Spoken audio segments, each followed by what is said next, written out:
When I was growing up, we lived across the street from my aunt and uncle and my cousins, and we were always running back and forth to each other's houses. It was like almost like one house.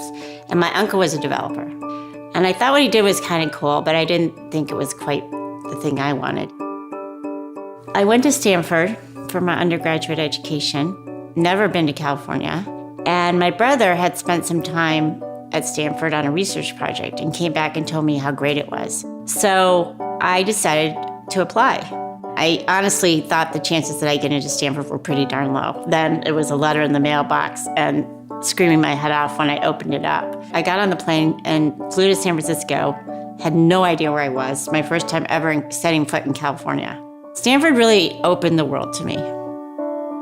After Stanford, I worked in consulting for a while and I worked in advertising, and neither of them totally suited me. I decided to do what you do when you don't know what else to do, and I went back to business school.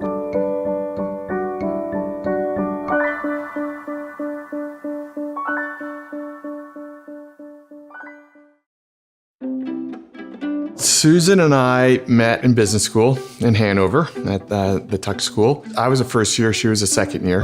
There was a little bit of status involved in dating a second year. It's kind of a funny story. I came back to Hanover in the fall, but I was a little cranky about, I don't know if I really want to be back here. It was so fun, and it's back at school. And my two roommates literally threw the Facebook at me, that was really a Facebook back then, and said, find a nice first year that you like. I said, I'm gonna go meet this guy, John Meaney. She picked me out of the Facebook, and that was basically where it all started 33 years ago. We were pretty young when we married, and we've just been figuring it out. That sense of partnership has been kind of, I'd say, a pretty common thread through the whole thing, and we figured a lot of stuff out as we went along. We've really been equal partners. There was never any competition or question about whose career was more important. So we knew right from the beginning that we were gonna make this work together. So I met Susan for the first time when she was working with the Stanford Real Estate Group. She was fairly early in her career. She was straightforward, she was informative, really kind of what you see is what you get. In her interactions with people, I think I would describe her as being very genuine.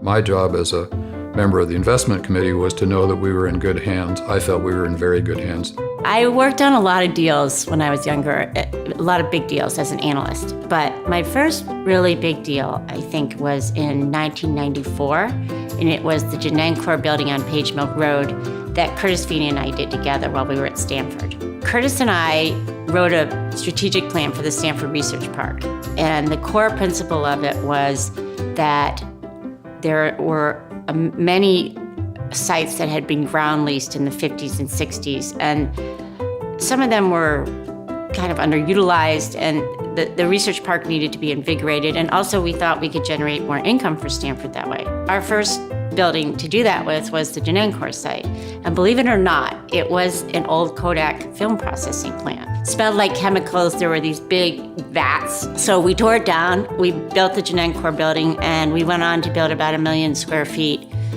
in the research park together. It was the Meaney team, no relation, and it was really one of the most enjoyable parts of my career. Susan was the point person, and she came in at zero experience in doing any of that and did an incredibly successful job of putting all those pieces together, completing the building with a long-term lease that the university got the value out of and made the budget on time. She's one of those people that makes it look easy.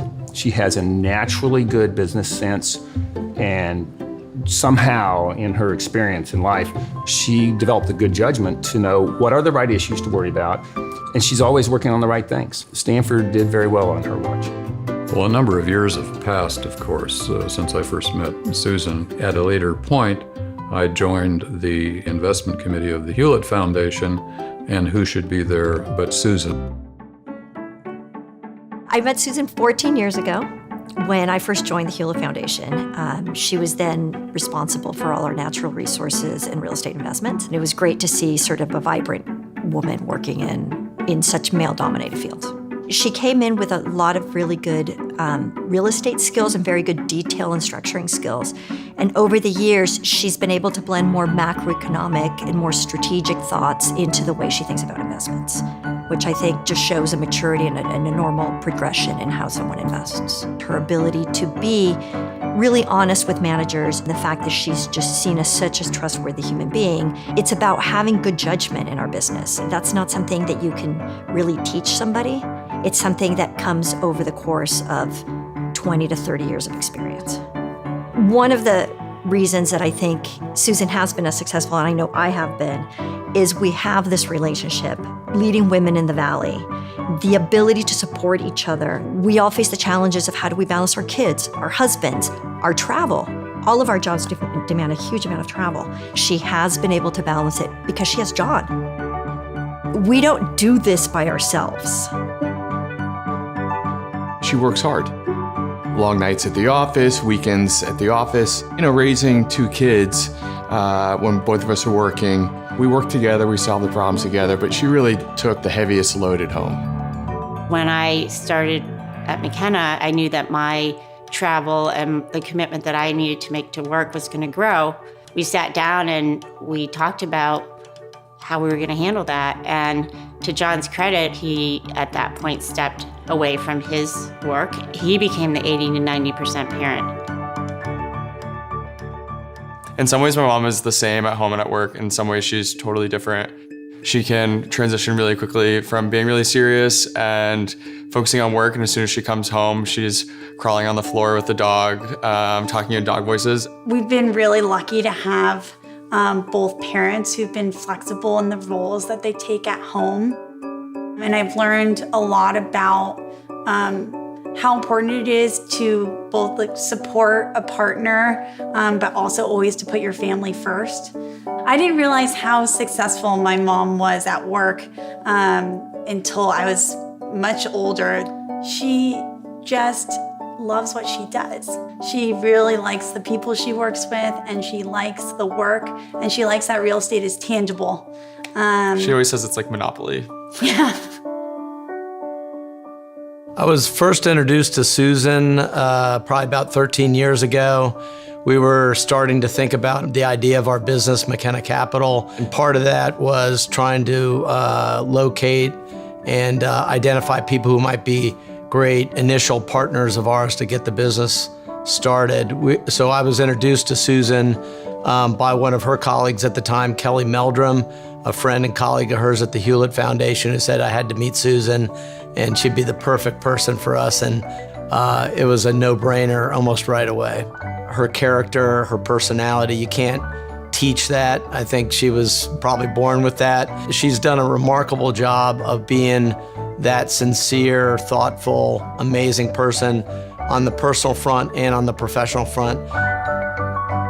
When I think about McKenna, it really has become a second family to me, being there from the first day.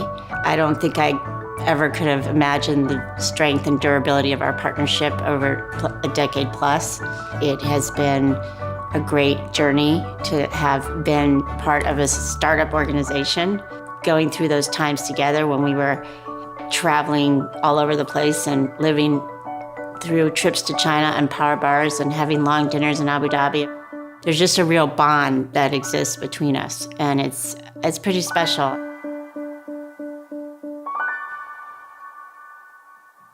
So I met Susan in 2006.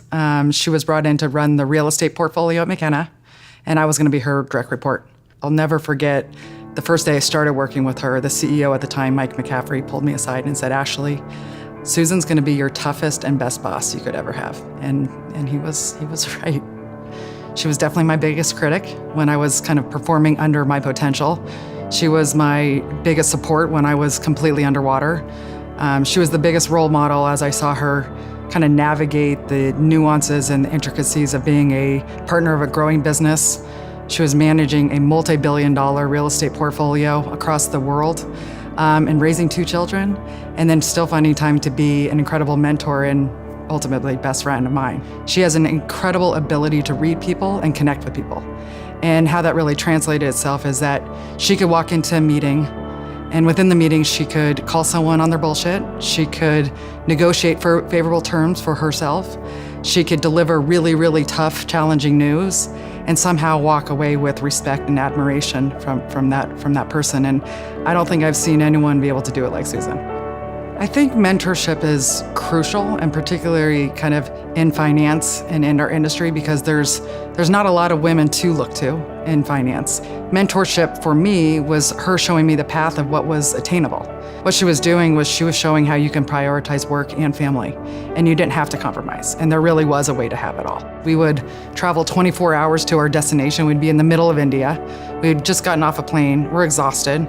And I would see her be on the phone for 4 hours at a time with her children, either dealing with a school project or just talking them through, something that they were going through. And she never was tired, and she never let them believe kind of what was happening on the other side, and then vice versa. We would then turn around and walk into a meeting in the Middle East where, frankly, women are not typically even let in the room, and she would walk in and command the entire room. And so that combination of her ability to do those things was so important to me, and really provided an example that I can do it.